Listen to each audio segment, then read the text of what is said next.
You have it, Narcy. Yeah. I do, but it's the wrong camera, so I'm looking like back that way. If I can change it. Okay, we are up and rolling, so I'll start the webinar and we can move forward. Okay, thanks. All right, we're good to go. Okay. To the okay. The script, here it is. Okay, the work session is called to order at 5:30 p.m. Tonight in the work session, we have two items that are going to be presented or discussed. One is professional learning communities, PLCs, and John O'Neill will lead that. And then the second one is a portrait of a graduate. Again, John will lead that one. So I'll just, at this time, just turn it over to John. Thank you. Just about had a heart attack because when we were converting to the live session here, everything disappeared on my screen, but it came back. So I guess we're going to have a presentation after all. So professional learning communities. Tonight, I'm excited to present the district's work on our professional learning communities for this school year.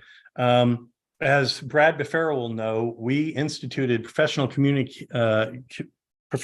communities, oh gosh, over a dozen years ago at the secondary level, and data teams at the elementary school level. And tonight's presentation is just to give you an overview of where we're at as we come out of the pandemic.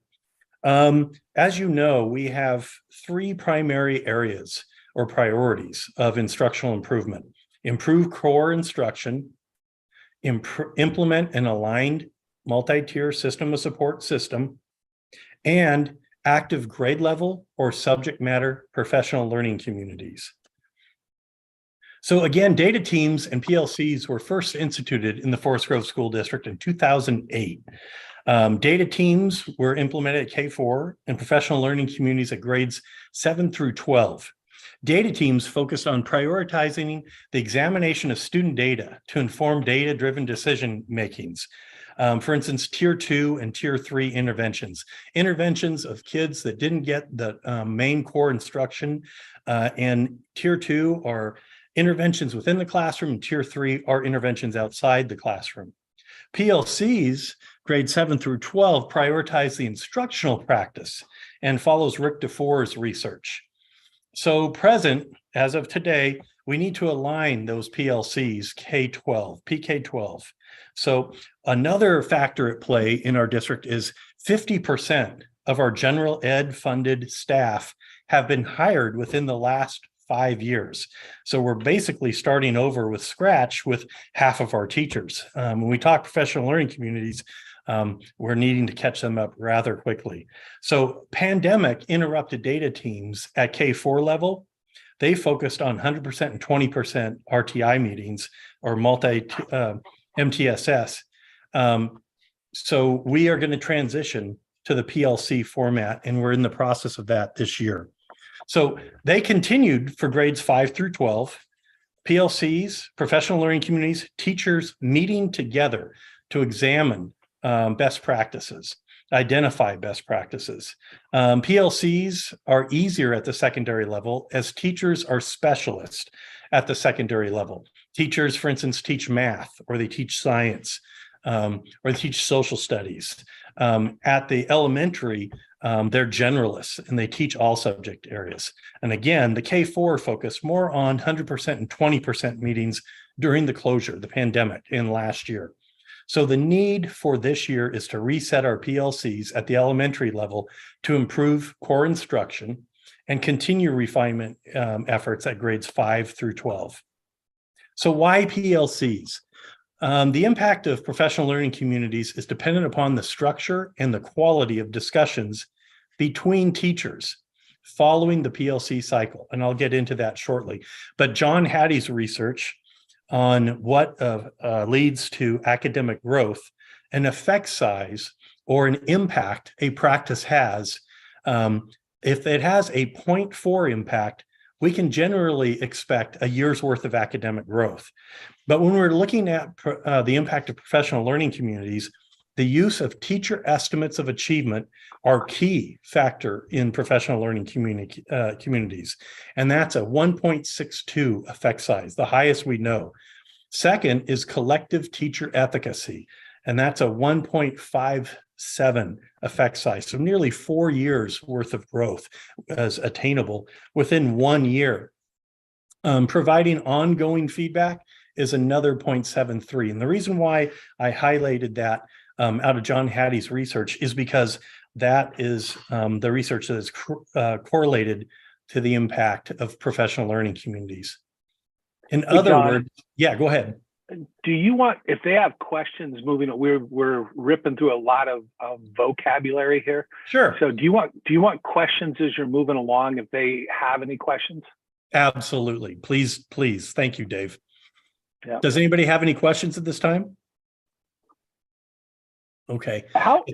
So I just, before we move through Hattie like that, I just want to make sure that folks kind of understand that he's gone through and looked at, I mean, he's taken his hundreds of different methods, whether homework works or teaching in small groups and cooperative groups, and like all of those different methods he's gone through and done research around, and again found that if you have a 0.4 effect size, it's about a year's growth.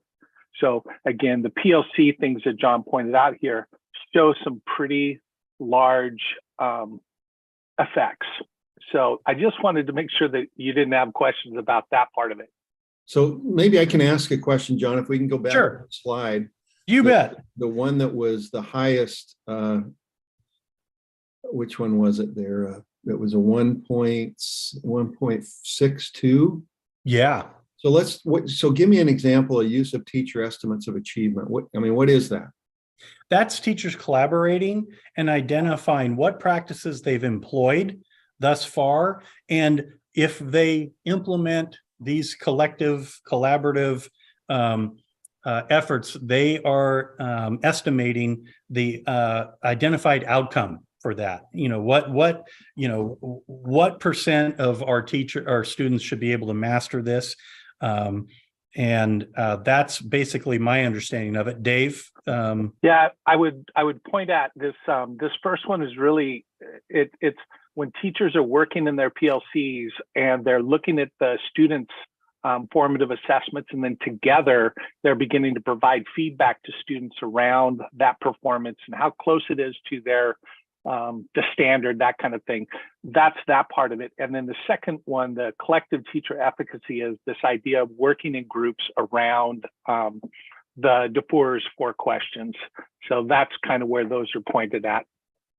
Okay. And so the one you just spoke about, Dave, are our teachers having time to do that?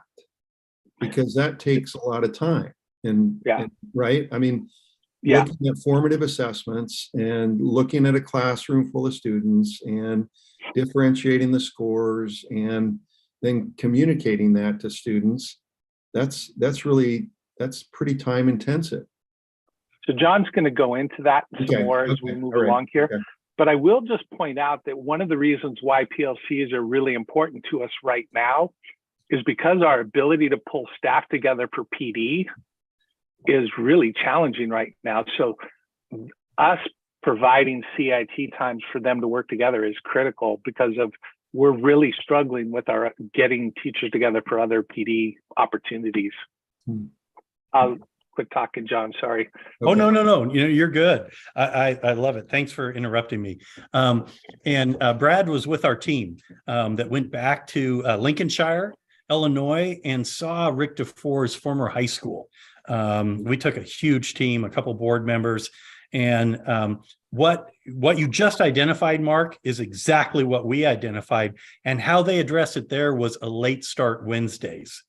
And so that's one of the things we brought back, buying teacher laptops that teachers could, take their laptop with them and have real-time access to student performance data and, their assessments, and make modifications live in their collaborative team process, were some of the things that we implemented coming back. Okay. Great questions. And again, please, I'm sorry, feel free to interrupt. So PLCs are the engine that drives school improvement. Ongoing process. It's a school-wide culture of continuous improvement. It develops teacher leadership focused on school improvement efforts. This collaborative effort is designed to improve core instruction and higher levels of student achievement. So focus on refinement of PLCs by level. This year, grades 5 through 12. It's more of a focus on refinement of PLCs. Like I said, it's easier to implement a PLCs in course alike at the secondary level because the teachers all teach 1, 2, or 3 subject courses, but it's all in math, or it's all in social studies, or it's all in science. And they kept going during the pandemic meeting. And it also helps with the fact that we have one high school, we have one middle school, we have one upper elementary school. Where it was really particularly a challenging experience is throughout the 6 elementary schools during the pandemic and last year. So we also need to incorporate new PLC members, and PLC leads are doing that very intentionally this year. Also, we needed to revisit PLC norms. How do teachers work together? What are our norms for working together?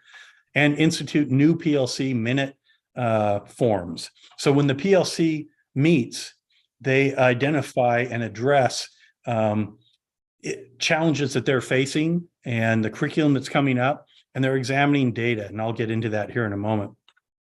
This year, we also instituted a district-wide PLC folder for PLC minute forms and PLC resources, grades PK through 12. And PLC teams and principals can review minutes to identify team needs looking at those minute sheets for their school in that folder. So again, PLCs are held during the late start Wednesdays. PLCs and PD were the reason, again, for the creation of Wednesdays late start continuous improvement time. Ideally, PLCs meet 2 times a month.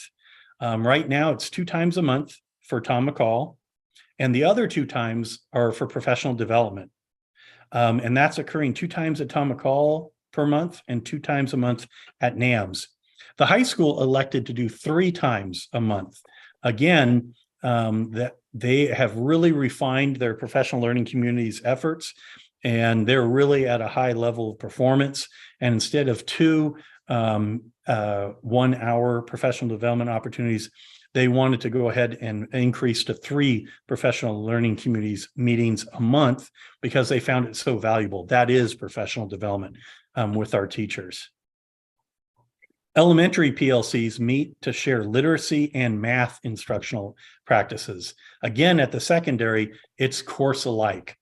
So even electives and the vocational classes, Hey, John. CTE, they also have PLCs. Yes. Who are the PLC leads? Are we talking about teachers are the leads? Are we paying them extra for that role? Or do we have somebody going into those PLCs?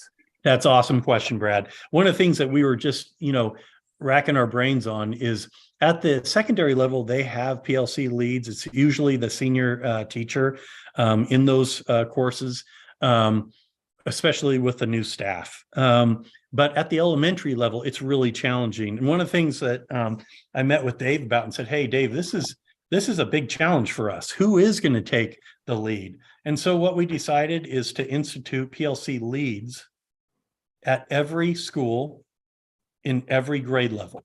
So even Fern Hill and Dilley, with 2 teachers at every grade level, there is a teacher that has been identified and who has stepped up, said, yeah, I'll serve as PLC leads. Now, do they get paid for that? Yes. It's an hour. And at the elementary level, we're looking at about 13 hours for that collaboration and coordination. They prepare for each meeting. They also collect any data from teachers or from the district benchmark assessment. And then they prepare for that meeting and lead that meeting. Okay, so the other question is, and I think I know the answer to this question, but going through this process for a long time, I'm just wondering, the ultimate person responsible for effective PLCs in the building is who?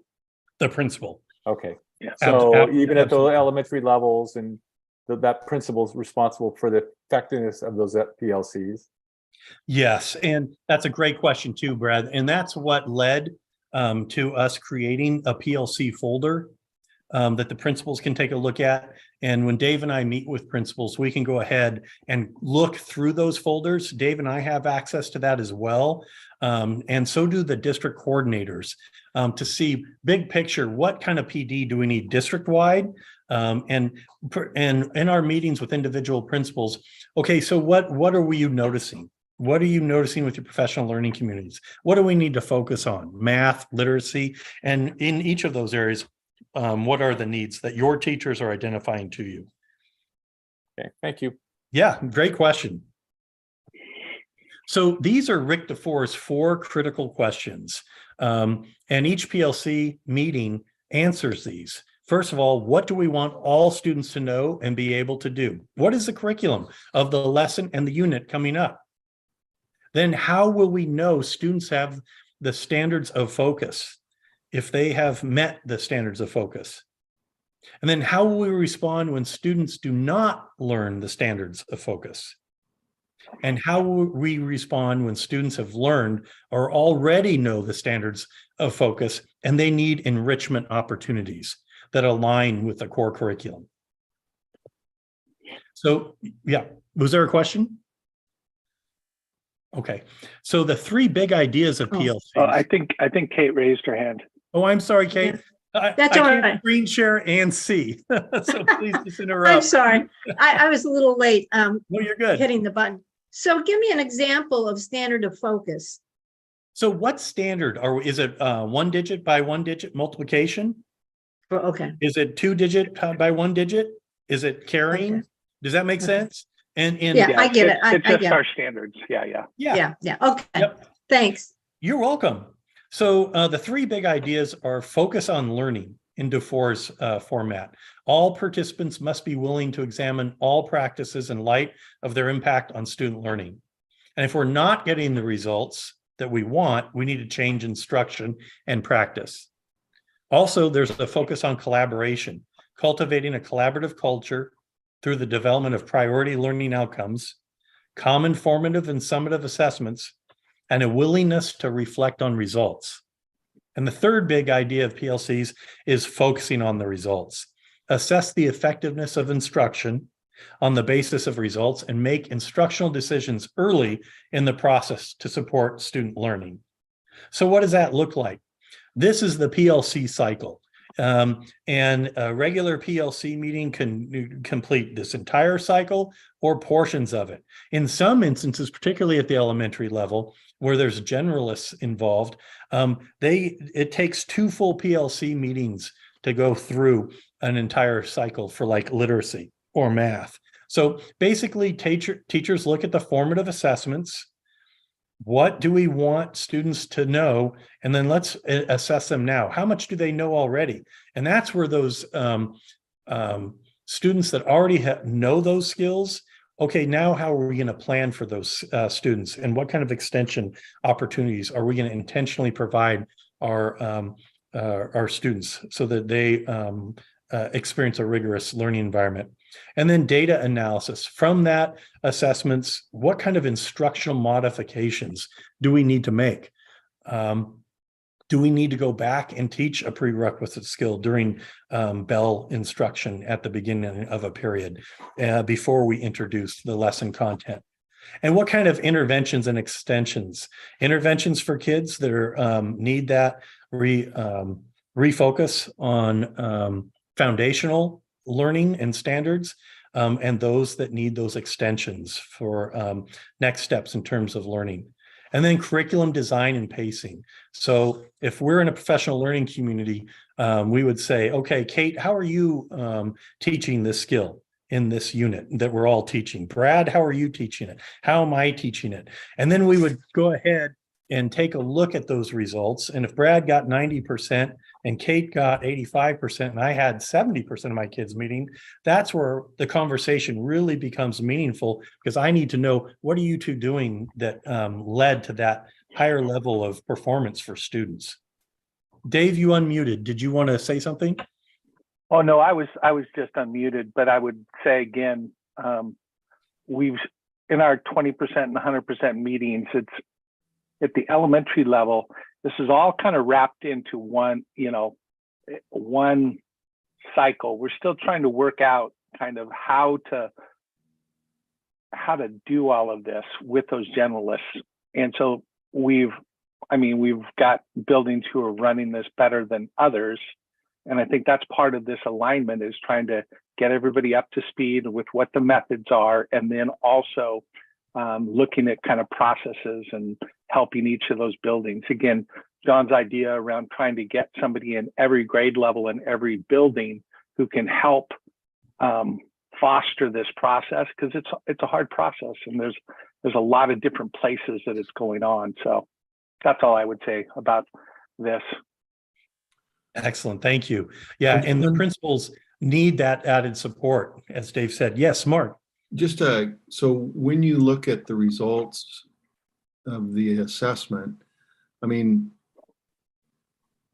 it seems to me like each teacher that's teaching the same content to the same standards, is it a common assessment? I mean, I know that's a hard thing to do. I know that's really, really a hard thing to do, because teachers, they emphasize things at different levels, but assuming that they're all teaching to the same standards, I think Dave and I talked a little bit about this at OSBA, but I mean, what's the idea? What's the thought for the district using common assessments? It's essential. Forward.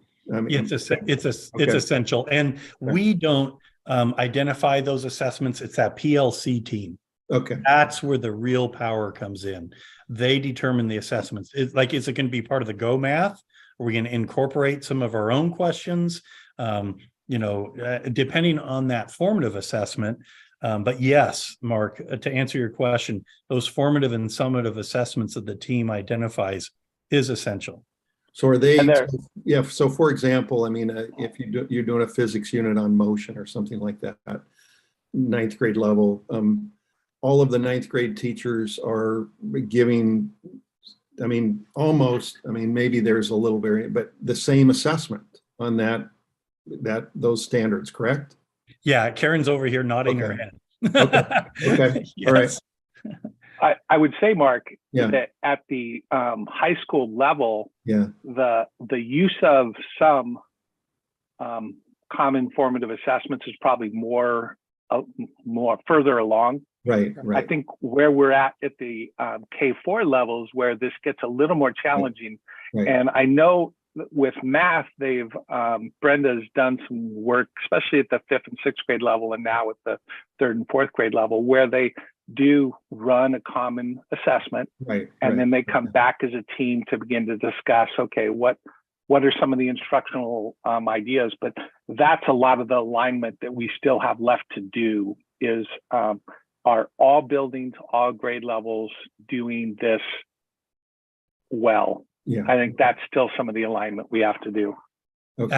Absolutely. And Mark, I don't mean to muddy the water, but the 2nd grade unit 1 lesson, the unit 1 assessment very well could look differently than the other elementary school or schools, because it's those teachers, they have the professional license to work together as a team and identify those common formative assessments. But Dave is exactly right. As we ramp up at the elementary school level, there's a lot of work there to do, but that's the idea that we're aiming for. And, the in-district, in-program assessments are likely to be more so used at K4 because they haven't been through this process this whole year. And we all have a lot of new teachers.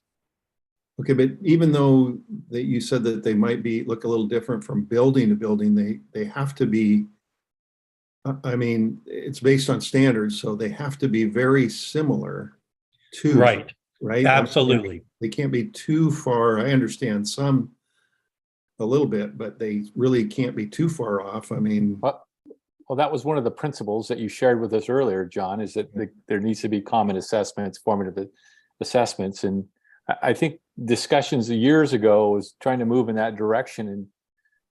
And 2008, 9, 10, 11, I know we've lost a big portion of our staff, but also with the principals, we've had turnover in principals too. So, but I would think that the common assessment piece is probably one of the most important pieces that just in this process in terms of making sure there's continuity between buildings and even between grade levels at some level. So I think there's a couple of things. One is that you'll hear more about it as we go to M class for our literacy that'll go K through 6 and provide that building to building comparison.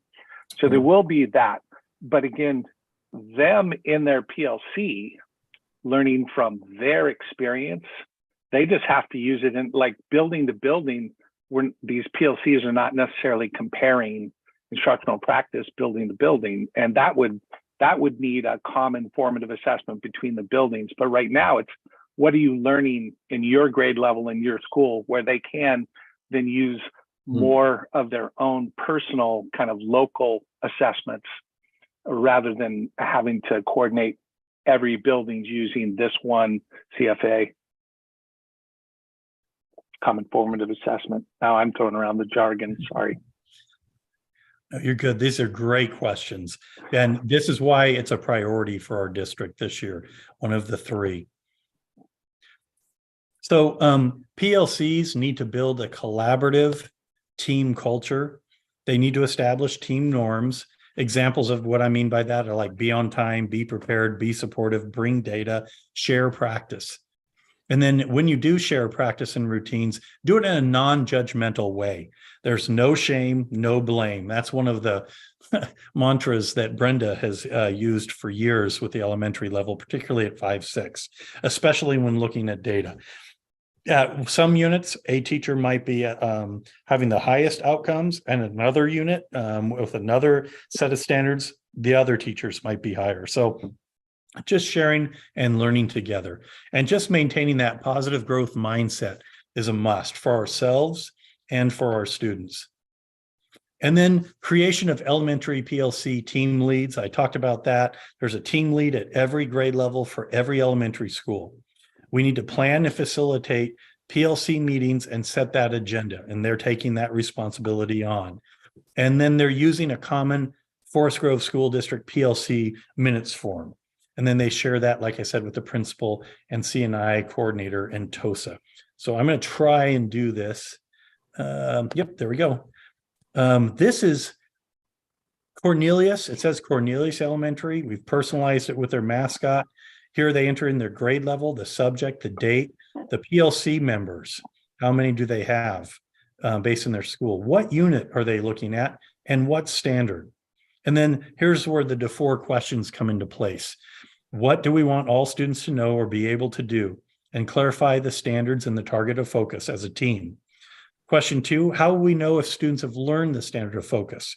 So determine the proficiency indicators or the common assessment that we'll be using. And then question 3, how do we respond when students do not learn the standard of focus? Which of our students need additional time and support to achieve proficiency on an essential standard? And how we provide that time and support.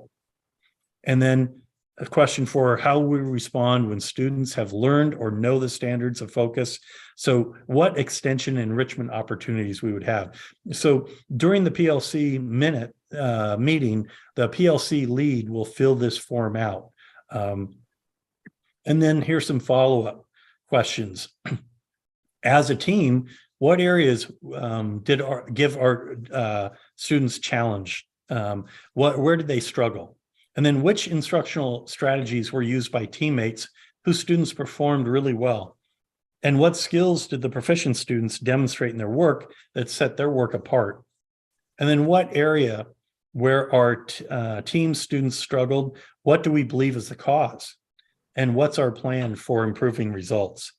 And then this section gets into the district benchmark assessment, as you know, EasyCBM or STAR reading assessment, or the IAP, and we're looking at a new IEP, a new math assessment, district-wide this year that we're going to adopt and then implement next year. But what are those goals that we set in the 100% meetings, 20% meetings, from PLC, from fall to winter goals for math?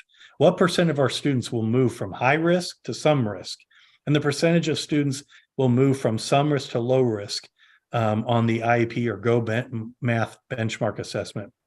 And then what's the winter to spring goals?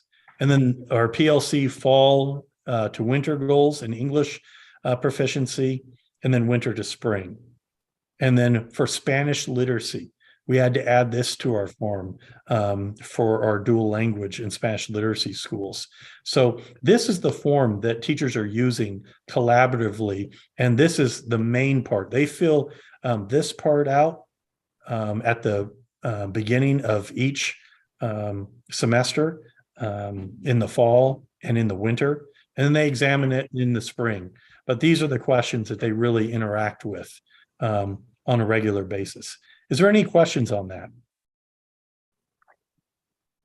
Okay. So calendar. John, we're about halfway through right now, just so you know. Okay, I'll pick it up. Yep. Thank you. So again, sit calendars look different from this year. The expectation for next year is align sit calendars and meet 2 times per month. This year, elementary they'll meet approximately 13 times because of the competition for professional development. This is the impact of PLCs on teacher quotes. The reason why I was late this evening getting on before the meeting started is because we received so many of them from teachers and administrators. So I just put in a couple, and I'll be sure to share with the entire board after this meeting Google Doc that just identifies all of the quotes that we received. But Lisa Spearing, Tom McCall teacher, said, our PLC is essential in creating a collaborative environment in which students benefit. This year, our collaboration has helped all Tom McCall meet the needs of all students with a focus on reteaching based on a common daily formative assessment in math. Cornelius elementary teacher, this is Leah Hendrickson. I need to add her name in here. She replied, it is so helpful to have time set aside for focused collaboration with our grade level colleagues. Teachers benefit from sharing ideas and problem solving together, and students benefit from more strategic instruction in the classroom. Here's 2 principal quotes, and we had multiple quotes from all levels. Our PLCs have created an opportunity for teachers not only to share promising practices, but also it gives us an opportunity to honor their creativity and hard work. Teaching is very lonely work, and I love being able to validate what our staff are doing. And that's Dr. Perla Rodriguez at Echo Shaw. Angela Graves, Cornelius Elementary principal, wrote, teachers love collaboration, and PLCs give our teachers time set aside on the calendar for formal collaboration every other week. Once a month, we meet in the cafeteria so I can be accessible for team questions, and once a month, they meet in their classrooms so they can be less distracted. The big question that they are answering are meaningful. So that's it for this presentation. Are there any follow-up questions? John, I have one. How does, what does the special ed department do, like with their aides and their team members? How do they implement this process? Yes, special education teachers, I believe they collaborate as well together. And sometimes the aides might be a part of that. Sometimes they might not. That is dependent upon morning supervision responsibilities, for the school.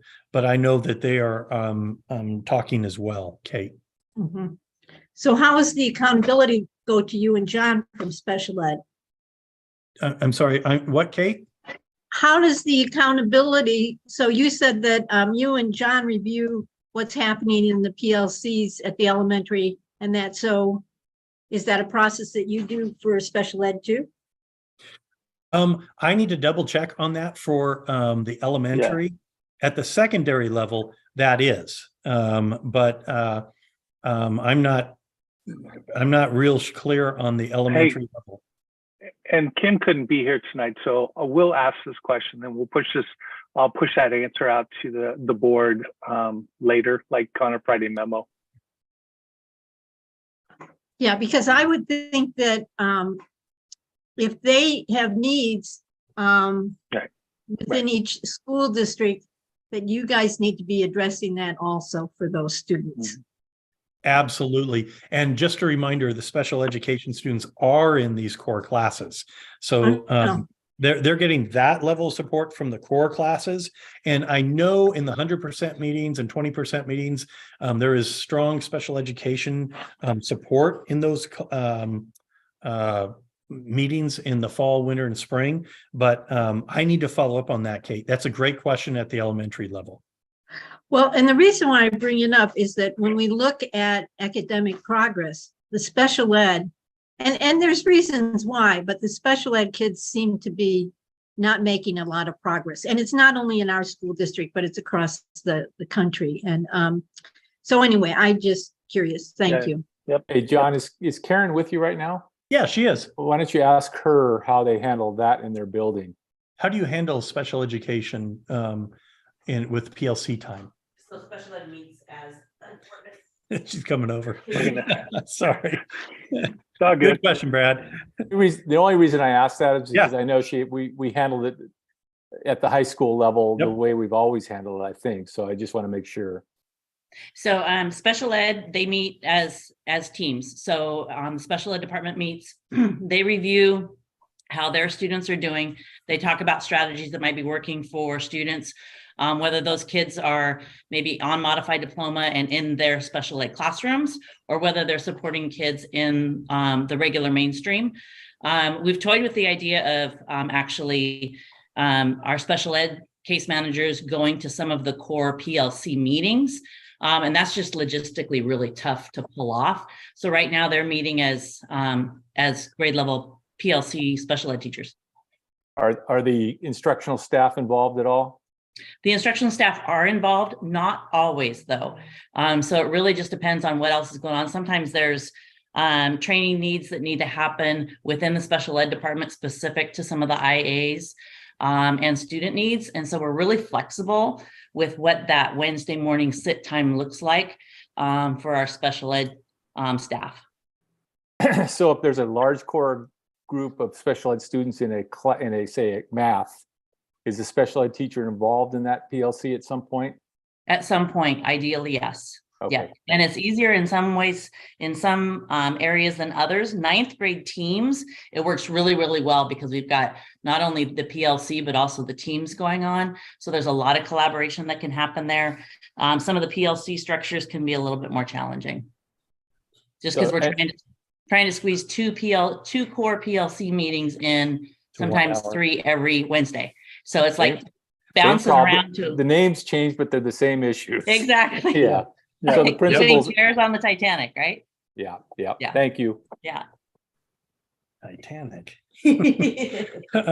Okay, so anyway, I'm going to go ahead and share with you the quotes that we received. It's going to be in a Google Doc and view only. I can't believe the amount of feedback that I got in like 2 hours from teachers and principals. So they're pretty excited. But Kate, love the question. I need to figure that out at the elementary level. How are we going to accommodate that? Good question. Any other questions? Thank you.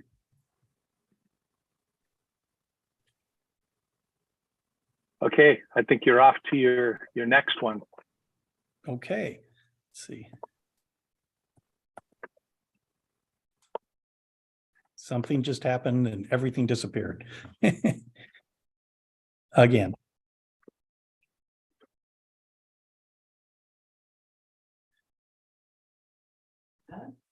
That's weird. Excuse me.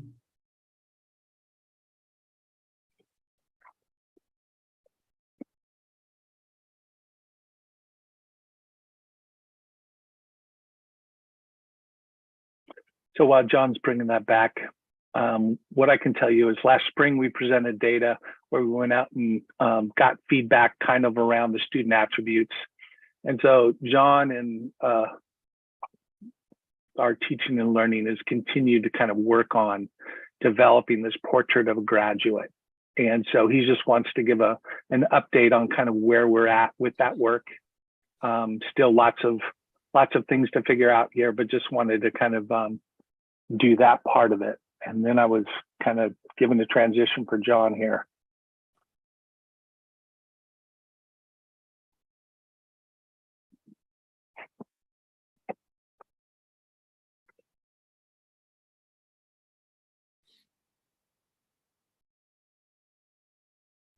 I think you need a longer transition, Dave.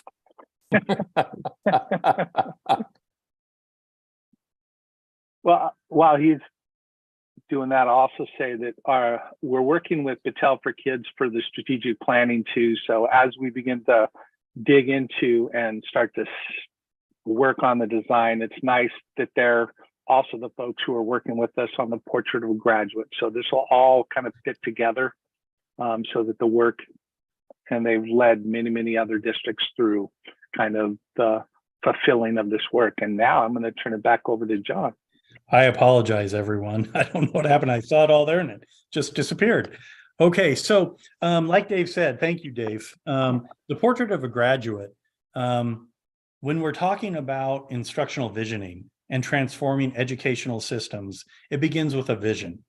And a vision of the traits or competencies we want students to be successful in the 21st century is the cornerstone for this.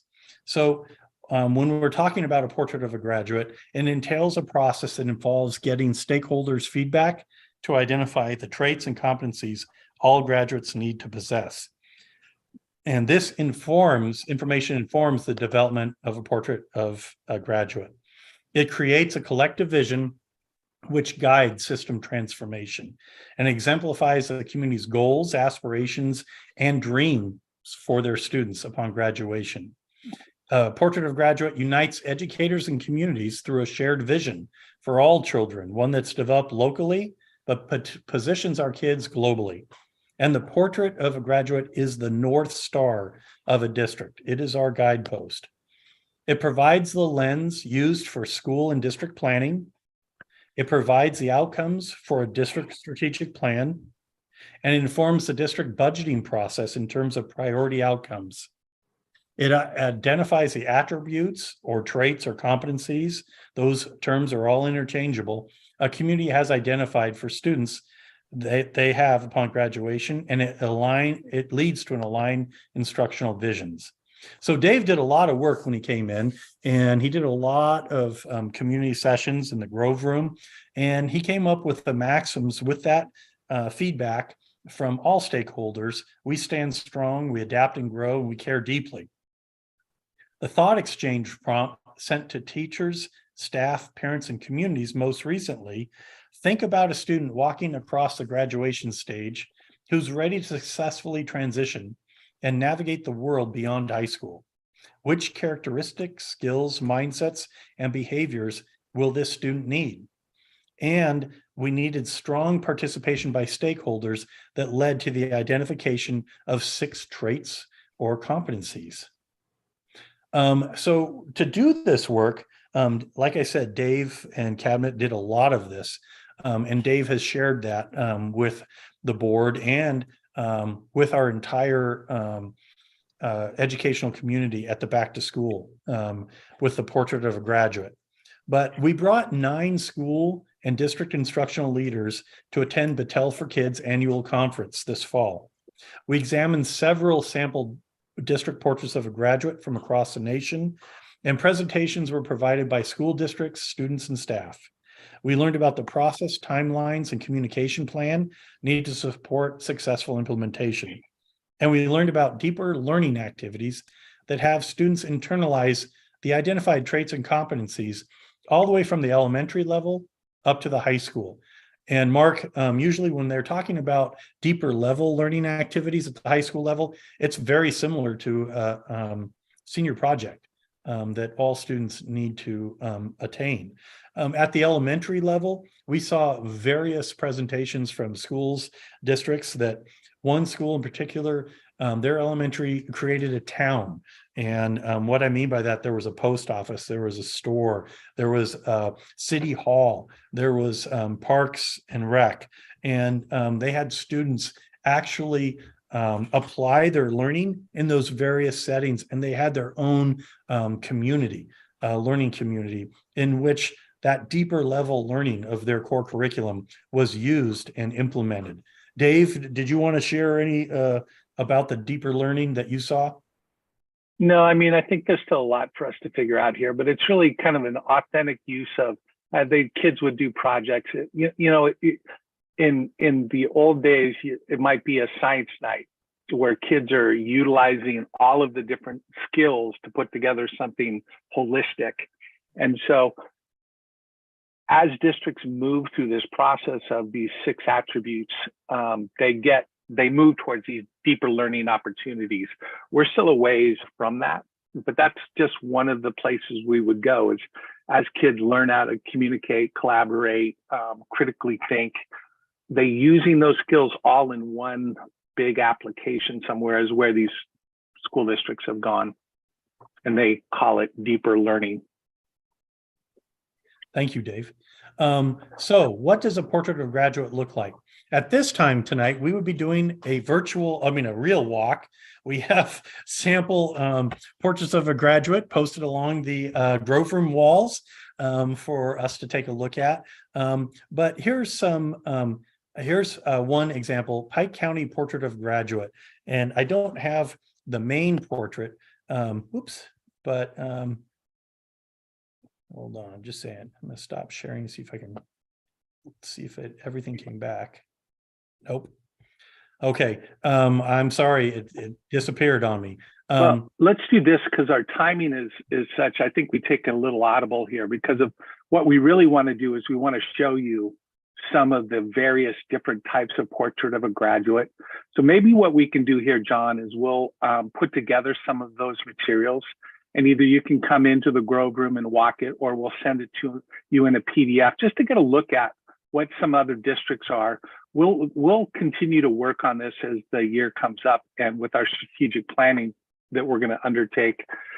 But that might be a nice transition here for us is we put that together and send it to you. What would be best right now for you guys to take some chances to come in and walk it, or do you want us to send you some samples to get a look at?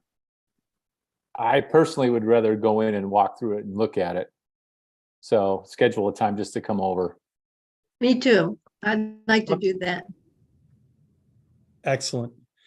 Wonderful. That sounds good. That's what John was really wanted to do during this time, is to get people out to walk and look and ask questions. So we'll schedule something for folks to we'll figure that out.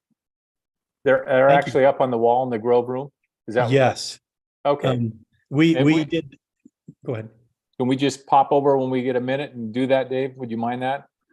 No, not at all. I just think it might be nice to either have John or I, just so if you have questions about or even feedback, like I like this, I don't like that, just so that we can kind of gather that from folks as they're moving through it.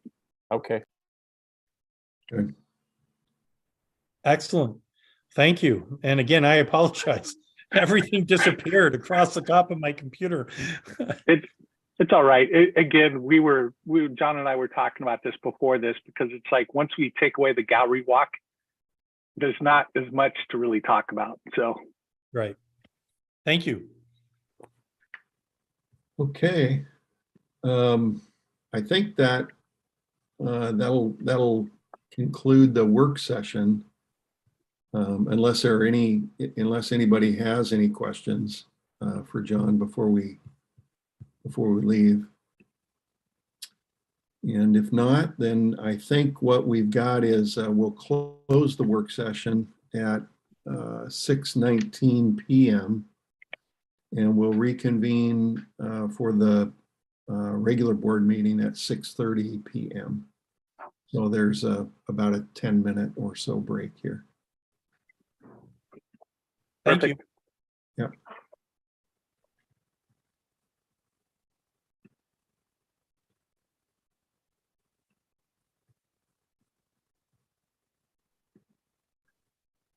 Hey, David, could you put something up on the,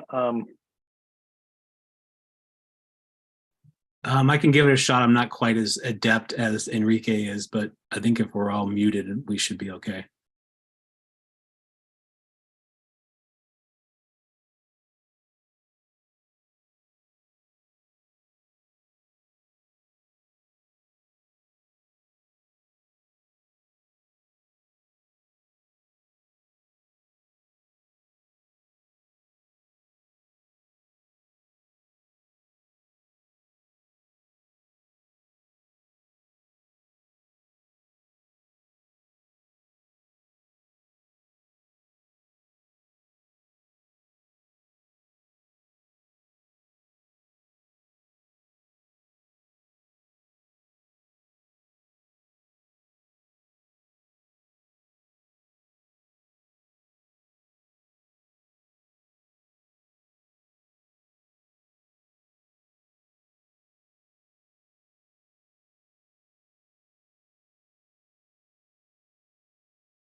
Okay, I think we'll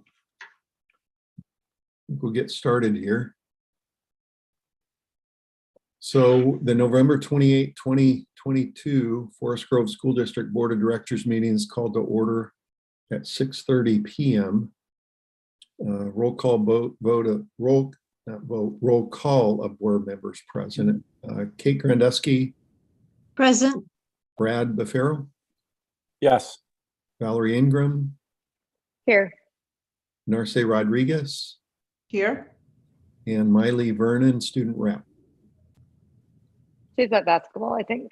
Oh, okay. All Yeah, right. she said she had practice, but she'll be here a little late. Oh, okay. All right. Okay. Please stand and join me in the flag salute. I pledge allegiance to the flag of the United States of America and to the republic for which it stands, one nation under God, indivisible, with liberty and justice for all. Thank you. Introductions of audience this evening, and staff, I should say. It's there's been some illness and sickness in the district, so there's not a lot of people on this meeting here in terms of staff this evening. But if folks can just go through, I never know how to do this, so if you just look at the top of your screen and we'll just go one at a time and just quickly introduce yourselves.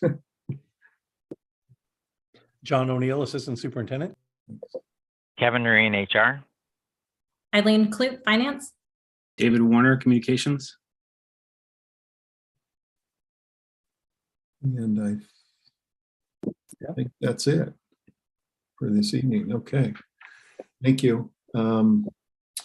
Approval of tonight's agenda. Is there a motion to approve tonight's agenda? So moved. Is there a second? Second? Val or Narce? Okay, thank you. We'll do a roll call vote. I'm a yes. Val? Yes. Kate? Yes. Narce? Yes. And Brad? Yes. All right, thank you. It's been approved. We'll fit Miley in here when she arrives on screen here and get her student rep report. But for now, maybe we can go on to correspondence, calendar notes, recognition, and superintendent report, all that wrapped into one. I'll just turn it over to you, Mr. Parker. Perfect. We will send in some calendar notes, kind of the celebrations and music and concerts and everything coming up over the next 3 weeks. We've got about 3 weeks till the Christmas break, so we'll send that out to you probably in the Friday memo this week, so you have that. Wanted to talk briefly. We are seeing an uptick in sickness, especially before the break. We ended up having to close Dilly for a couple of days because we had gone above the 30% of the school being sick in one form or another. I will say most of this that we're seeing right now is flu, colds, maybe RSV, the respiratory synaptic virus. Not seeing a lot of COVID. We do have people who are still coming down with COVID, but most of what we're seeing right now is kind of flus and colds kind of going. We're maintaining the increased airflows in our schools, again, trying to get more air changes per hour. But for the most part, what we're seeing is kind of cold and flu in our district. I wanted to take a second and highlight the music program. I don't know if you've seen it, but as this board came together, you guys invested more money in music education, and then we increased that investment with our student investment account. And we're beginning to see some things. If you were out at the football games this year, you saw the marching band begin to play. They got covered by KGW. They were for their upside down drumming, and then their brass band doing the little coordinated music where they were swinging it was incredible. But it was, again, it's nice to see them being highlighted by our local news organizations.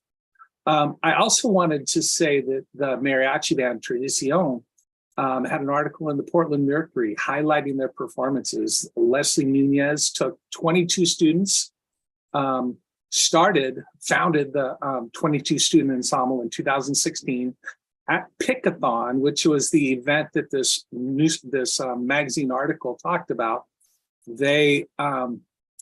It was really interesting because they said all the other acts on the bill were professional musicians. And yet this high school group of 22 ensembles with a 6 violins, 2 trumpets, a guitarrón, and a vihuela, 2 guitars, 1 harp, and a number of vocalists, they blew the crowd away. And everybody else at this was a professional musician. Here's a quote: "Young and old, the artists who made it to Pickathon this summer tended to be seasoned performers, up and comers, sure, but pros. No way a high school mariachi band makes the list, right?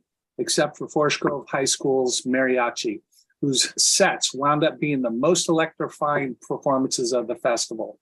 I just wanted to highlight, because of your investment in music education is beginning to shine.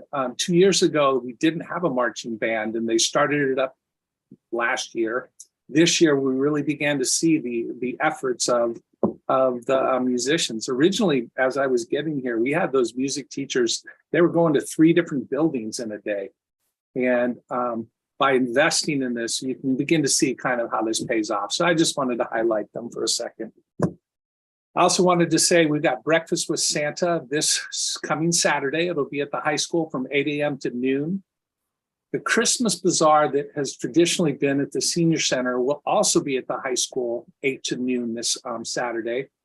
And we're just kind of getting excited for the concert series that we'll see coming up in the next several weeks. Last but not least of kind of announcements, we still need 2 budget committee members. We don't have anybody who's put their name in for it yet. 1 regular member and 1 alternative. Our deadline right now is November 30th, which is 2 days from now. So if you have ideas, get a hold of Kathy and we'll try and see if we can get someone to come in and help us with the budget committee. And that's it for the superintendent comments today. Okay, thank you. Thanks, Dave. I don't see Miley yet, so we'll go on to unscheduled public appearance. The board appreciates community members sharing information during public comments. Public comments will be made in person or submitted through the designated form on the web page to be read by district staff or registered Zoom participants who indicated through the form they wanted to provide their comments live. Public comments will be limited to 3 minutes, as is the protocol for board meetings. Public criticism or complaints about school district personnel are not allowed at this time. I know we have 1 public comment, but are there any other public comments? Just 1, and it's to be read by district staff. Okay, all right. I'll go ahead and read that if you want me to, Mark. Yeah, okay, thanks. That'd be great, Dave. Okay. I'm hearing that the position of school nurses and building substitutes will no longer exist after this year. I don't know about other buildings, but our school nurse, Chantel Higginbotham, and our school sub, Melanie Ransom, are invaluable, and I'm not sure how we would survive without either of them. In regards to having a dedicated school nurse on site, the office can barely handle all they deal with in a normal day without adding back the massive responsibility of becoming acting school nurses. Chantel runs around the entire building countless times. She is saving lives daily only because she is getting to our diabetic students before they even know they're about to crash, because she's constantly monitoring them. She literally drops everything and runs to a student whenever necessary. She has been invaluable, and I'm extremely concerned that these positions are disappearing. There is no way the office staff can be expected to cover the way a dedicated school nurse like Chantel can, nor should they be. The liability this places on our district is also frightening, and our students are at risk if this occurs. Students and staff would be negatively impacted in all buildings for certain without dedicated school nurses on site. In regards to building subs, COVID and illness have not disappeared, and without our building sub, we would be at a loss almost daily. She fills in everywhere and can drop everything to help support an ill teacher and their students. Having someone on site has helped with our lack of substitutes, allowing our school and classrooms to function as normally as possible. I don't foresee the sub shortage to disappear by next year, so I am concerned that no longer having this position will negatively impact us. Having someone like Melanie here, who has been trained in our curriculum, including Amplify, is priceless. I know funding has come from sources that will no longer be available, but I do want to make sure our school board is aware of how invaluable these two positions really are. If there is a way to continue funding them, it would be a win for everyone. Thank you for your time. Ramona Matsky, a second grade teacher at Joseph Gale. So I just want to, excuse me, I just want to clarify some vocabulary there. We did not hire school nurses for every school. We hired health assistants with our ESSER money. And so I just want to, that word nurse is a big word, and that's not what we did. They are, I wouldn't disagree with Ramona though. The health assistant has been a very useful, and I mean, our principals will tell you they've been a very useful position. The school subs have also served a good purpose for us as we've struggled getting subs in. I will say that all of these decisions happen later in the year as we'll go through, and I mean, none of these decisions have been made yet because we're not in our budgeting process right now. I will, though, the federal money that we used for the health assistants, the school subs, maybe some, we've funded them slightly differently, but that money does go away. And so we will, as we come into next year, we need to be thinking about what are we doing, because there's these positions, that money will not be there. And so we will have to sit down and start talking about what things are going away and what things are not. But those decisions aren't made yet. I just wanted to clarify that vocabulary. It's health assistant is what we hired, and then the school subs. And I would agree with Ramona. Both of those have been very, very useful to us. Yeah, I would just say I appreciate the comments from the staff. We always enjoy getting those comments. And I would echo what Dave said. We're not in the budgeting cycle yet. That comes after the start of the new year into the springtime. So don't know where those will end up or anything about that at this point, but thank you for the comments. Okay, the consent agenda is made up of routine, non-controversial items to be voted on under one motion. Are there any items within the consent items a board member or the superintendent wishes to discuss separately? I don't see any myself. Anybody else? No? Okay, I'll move that we approve the consent agenda. I'll second. All right, moved and seconded. Any comments or discussion about that? So seeing none, we'll just do a roll call vote. I'm a yes. Narce? Yes. Valerie? Yes. Brad? Yes. And Kate? Yes. All right, that passes. Thank you. Next is a presentation. We have one presentation this evening, Bond. Miley is here now. Do you want to hear okay. from Miley before we move forward? Yes, that'd be great. Hi, sorry for my late appearance. I had basketball tonight. Yeah, no worries. So anyway, just a couple of things. So obviously basketball and our winter sports have started. I know that the girls basketball does have a jamboree on Wednesday. I think it starts at 5.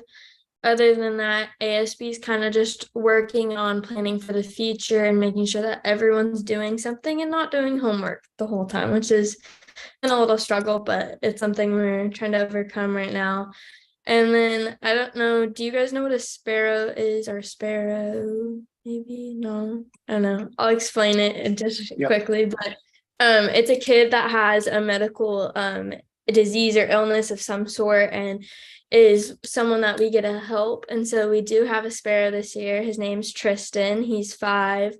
And he lives in Hillsborough. So we'll hopefully have an assembly soon, or a rally, to welcome him in. And I will obviously let all of you know when that happens. So if anyone wants to be there for that, but that's pretty much all I have today. I don't really have that much stuff. So yeah. Okay, thank you. Thank you, Miley. And you said you would let us know next meeting, and is that? Yeah, I think it's gonna most likely be after winter break. So we should have a meeting before then, and I'll tell you guys then when it is, or I'll send an email, either way. Okay, all right, thank you. Okay, back to, let's see, the bond next steps presentation from Mr. Parker. Great. I threw in the chat a link to a document, but I want to start this with some, what I want to kind of give folks a look at kind of where we're at with the bond and kind of what our next steps are. But before I get there, I want to kind of caution everybody because I want to start giving you some details, but the details are like rapidly being figured out right now. But I don't want to wait till we have a complete plan. And the details I'm talking about, what's going to be fixed was actually approved in the bond development committee, and you approved it in August. So none of those are really changing. But what we have to figure out now is, when are we doing these things? When are these things happening? And so what I've kind of tried to put together is just give you some loose guidelines around how things are evolving and where we're headed here. And then Eileen's, I see she's come on the screen, so she's going to help me out a little bit as we move forward. But I just want to caution everyone, even the sheet that I just shared with you, it's going to change before we're going to meet again on Thursday, and that schedule is going to change. So right now it's a very loose document. Again, what's in this bond? There's a lot more to this bond than this. And again, you already approved what the actual items are back in August. But the big pieces are rebuilding Cornelius Elementary. And so I'll give you kind of a rough outline of what that schedule looks like. Safety and security are things that we'll start working on very quickly. That'll happen. When I say really quickly, again, we're probably not going to sell the bonds until March. So again, we're still in this phase for the next 4 or 5 months here of planning and developing and the rest. Technology upgrades are in this. We'll be addressing lots of maintenance. We'll be updated. Go ahead, Eileen.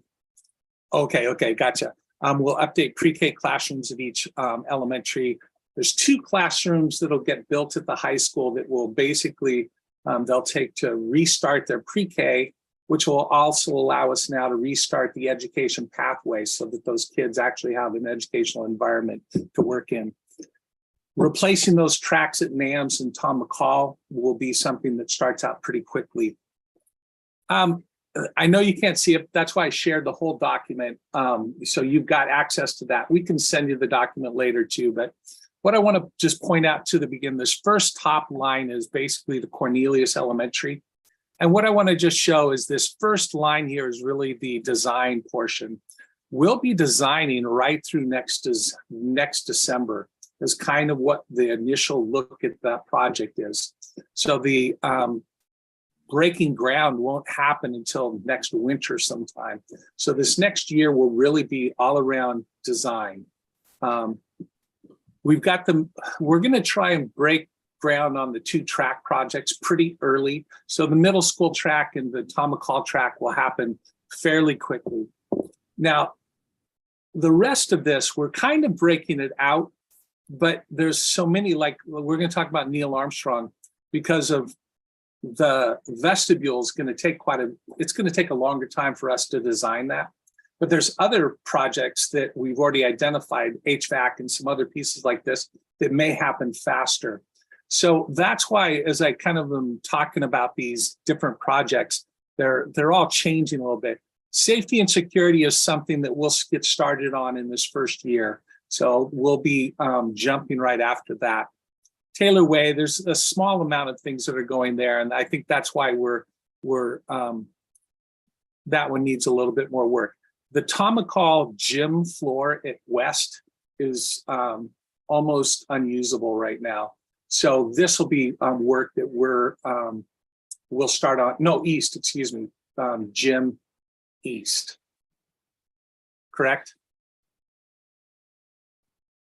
I think they've got it written incorrectly there. It's the East gym, the old round gym. Yeah, that's East. These are the projects we're going to try and jump on in this first year. Some of them will, like Cornelius, will be designing for a year. Other things will be starting this summer on. The other schools will fall in the other years, second and third years, and maybe fourth year of the bond.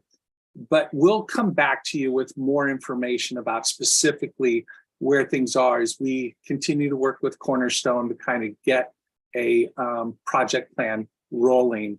Kind of our next steps, we've already pushed out the RFP for architects. So we'll be interviewing architects in the coming weeks and making a choice for both the Cornelius project and then kind of the other sets of projects that are out there. Eileen is working with Piper Sandler right now to kind of nail down the details on the bond, on preparing to sell the bond. They'll be bringing back to you in the coming months here. Eileen will be bringing more resolutions around this bond sale. And then we've got just a lot more detail to work out here with Cornerstone about what projects are going when, where, who's, which architects, which projects need architects, which projects do not. But I wanted to I know that's not a whole lot of certainty, but I wanted to at least get it in front of you to let you know that these things are off and rolling and we're getting organized around them. Eileen, I would just, if you have any other thoughts, something I left out. No, I think you said it really well. It's really about us getting all of the schedules planned and all of the details, the things that need a little bit more planning time, those will go in the second year. The things that we can do right away and do an RFP and get scheduled for the summer, we want to make sure that we are doing some things right away so our community can start seeing the value of the bond. And then those items that take a lot of architectural and engineering, those plans will start here in this first year. And with that, I'll take questions from the board members just about the general, where we're headed, the rest. Dave, what is marketing for the bond look like? I know you did a couple of presentations, but are those continuing to happen? I think what you're talking about, and this is something that we're actually talking about right now, which is we want to begin to, communicate out to our community what's going on, what are the projects, when they're happening, and the rest. And so we're beginning to kind of have some discussions about the best way to do that. Most of the other districts that I've seen recently have kind of put together a bond website where they post this information and ongoing information as projects get figured out. Then they post what's happening, when and where, so that people can keep track of the process. We have a meeting a little bit later in this week to begin to talk some more about how that will go. Eileen, what else? Anything else that I left out? No, the only other community involvement is just making sure that we have sufficient community representative on our the different committees. So we'll have the financial oversight committee, we'll have the Cornelius Development Committee. So it'll be really essential for us to make sure we have plenty of community involvement through those different processes too. So. And Narce, I would say the other part here is that after we, the RFPs from the architects, I think came in today. Is that right, Eileen? I think today was the last day for them. I think tomorrow is the closing, and then we'll review them and score them this week. And I believe next week and the week after we'll interview different architectural firms. So And I bring that up because of once we hire the architect, then that process, the design process for Cornelius, especially, and how we're going to work the committee and what that design process, the architect will begin to work with us around a lot of that. Did I answer your question, Marcy? Yes, thank you, Dave and Eileen. Perfect.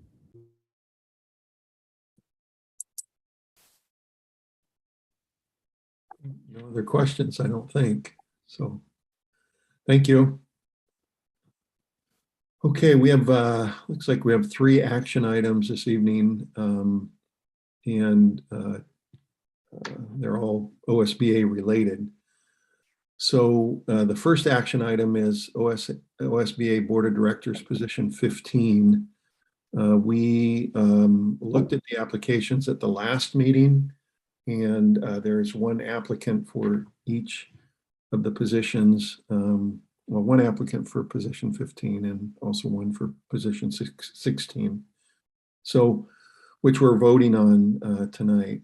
And so I'll just make a motion and for the position 15, I move to elect Susan Greenberg from Beaverton School District to Oregon OSBA Director's position 15. Second. Okay, moved and seconded. We'll do a roll call vote. Narce? Yes. Valerie? Yes. Brad? Yes. Kate? Yes. And I'm a yes as well, so that motion passes.